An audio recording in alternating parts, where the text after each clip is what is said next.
Buongiorno, welcome back to my channel. Today I am going to do a full review on the whole L'Interdit Rouge as well as a full review of the new L'Interdit Nocturnal Jasmine that came out recently. So if you want to know all about L'Interdit range and which one is for you, or you just want to know about the new release, then please keep on watching. But before we start, if you're new to my channel, hi, welcome. My name is Noura and on this channel I mostly talk about fragrances. So if you are a fragrance lover, then please consider subscribing and also hit the notification bell so you will get notified when I upload any new video. Also go and follow me on Instagram where I post some exclusive content that I don't do here on YouTube.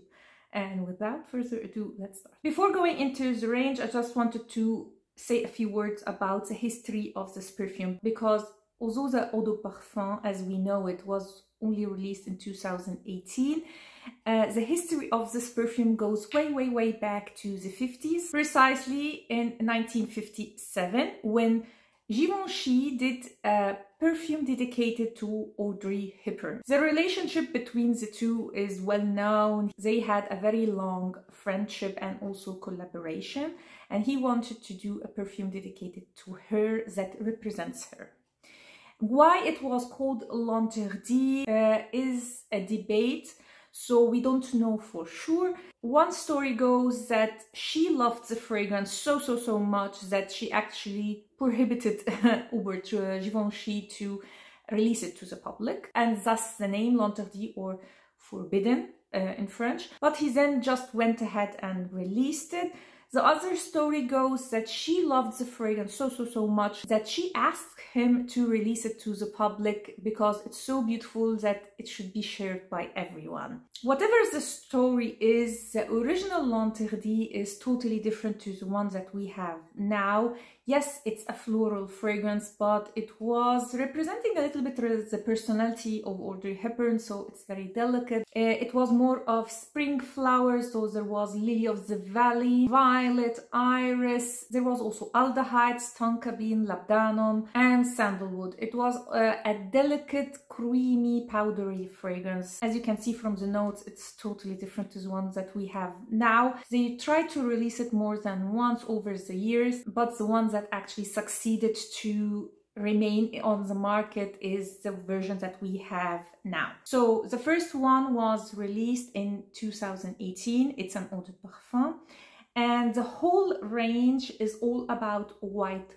florals, quite heady white floral fragrances with vetiver and patchouli in the base. This is the main theme of all of the flankers. The original one was again a bouquet of white floral, but the main star of the show here is tuberose. It's quite loud. You also get the jasmine and the orange blossom, and to my nose they are not in the background. You can really smell them, but the tuberose really takes over. There is also a pear note, so it's slightly fruity. It has some sweetness, but I wouldn't really consider it as a sweet fragrance.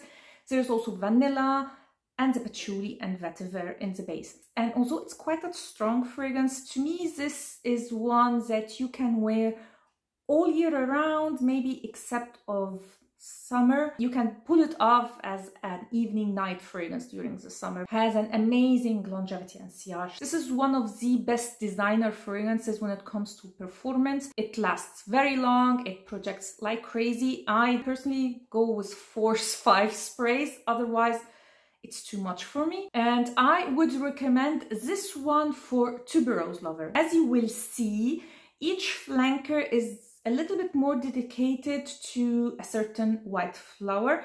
So I would say if you love white florals, especially tuberose, and you are okay with this, like this patchouli vetiver base, then go for the eau de parfum. As expected, next year, 2019, they came out with the eau de toilette.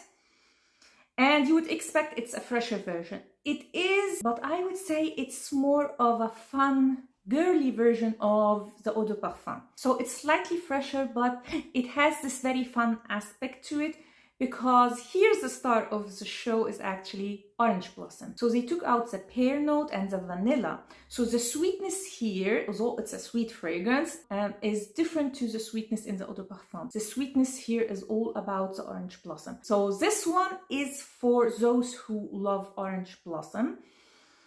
Again, the base is the same, so you have the patchouli and the vetiver. And for an eau de toilette, this has actually an amazing performance. It's not so long lasting and projecting like the original one, but for an eau de toilette, it's very long lasting and very projecting. So I would say this is moderate to strong projection and sillage. So it's quite amazing for an eau de toilette. And although this I can see all year round again, it's a little bit more of a spring summer fragrance, and it's also more for younger generation. If you compare both of them, definitely the eau de parfum is more of a mature fragrance, and this one is a little bit more girly, so it can be worn by everybody. So that was the eau de toilette. Again, as expected, so the next year in 2020, they came out with the intense version. And here they made a warm vanilla version of L'Interdit. It again has the tuberose, but it has a big dose of vanilla. And there is a unique touch in this fragrance because they added sesame in the notes. It makes it so unique. It's warm, it's cozy, it's also a little bit sexy, very addictive fragrance, and definitely a fragrance that you would wear during the winter because of this warmth that this fragrance has. This is the favorite of a lot of people, and I would say this is the most mass pleasing of all of them because it's not so of a heady white floral like the others. Here it's more about the vanilla. There is the tuberose, yes, and you can smell it, but it's not the main character here. Again, performance is amazing on this one. However, it doesn't project so much like the eau de toilette and the eau de parfum. It's a little bit more of a moderate projection, but this one definitely you can overspray because it's not so heady, opulent like the previous ones. So that was L'Interdit Intense. Then last year they came out with my personal favorite, and this is L'Interdit Rouge. I did a review on this one. If you want more details, I will leave it a link down below and in the eye up here. And this is a spicy version of L'Interdit. Again, the white florals, there is tuberose, there is the same base, but there is an added pimento leaf. There is a fresh opening because there is blood orange. There's also ginger. And this is so sexy.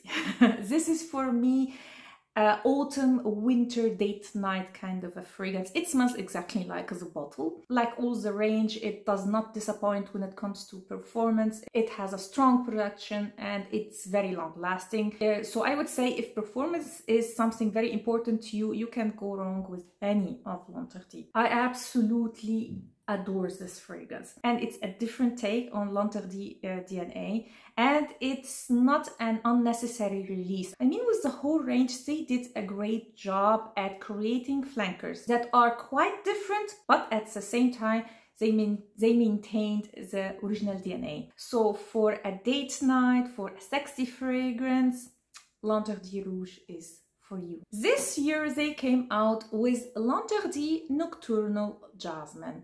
As the name suggests, it's more of a jasmine fragrance. They credit only 3 notes. You have jasmine, vetiver, and patchouli. I definitely smell more in the fragrance. I actually get a little bit of the orange blossom and tuberose a little bit in the background. However, jasmine is really the star of the show here. So like the eau de toilette was all about the orange blossom, here it's all about the jasmine. But not so sweet like the eau de toilette, because orange blossom has some sweetness in it by nature. Jasmine does not. There is some sweetness, but it's not so sweet like the eau de toilette. And it's also not so strong like the eau de parfum. So although this is an eau de parfum, from all the range, this is the weakest. It still has a good performance, but I mean, if we have to compare them, this is the weakest when it comes to performance.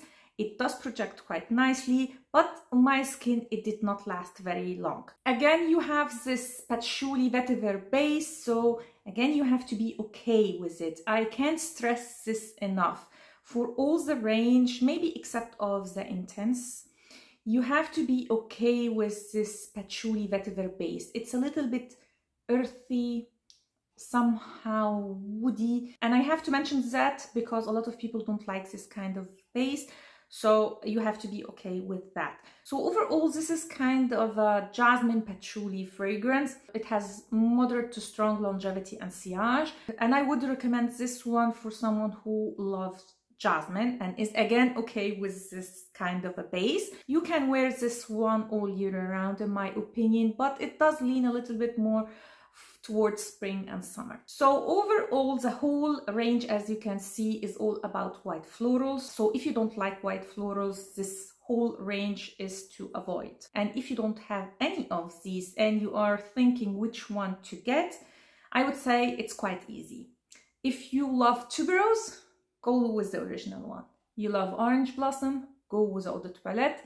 You love jasmine, go with the Nocturnal Jasmine. And if you want a sexy fragrance, then go either with the Intense or Rouge. If you are into spicy fragrances, go with Rouge. And if you are more of a vanilla lover, then go with the Intense one. You also can decide by which season you want to wear a fragrance. So as I said, the Eau de Parfum is a little bit all year round fragrance, minus the summer.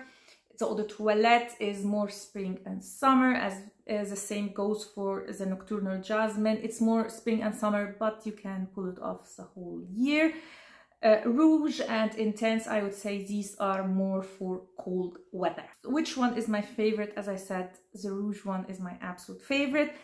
Then I would go with the Intense, then Nocturnal Jasmine, then the Eau de Parfum, and last the Eau de Toilette, because I am not into orange blossom at all. So that was it. That was my review on L'Interdit Rouge as well as the new L'Interdit Nocturnal Jasmine. Please tell me in the comments down below if you like this range and which one is your favorite. I hope you liked this video and you found it helpful, and if you did, please give it a up and consider subscribing to my channel. That will help me a lot. Also, don't forget to hit the notification bell so you will get notified when I upload any new video. I do a lot of reviews, especially of new releases, so definitely make sure to hit that bell. Thanks a lot for watching and see you next time. Ciao.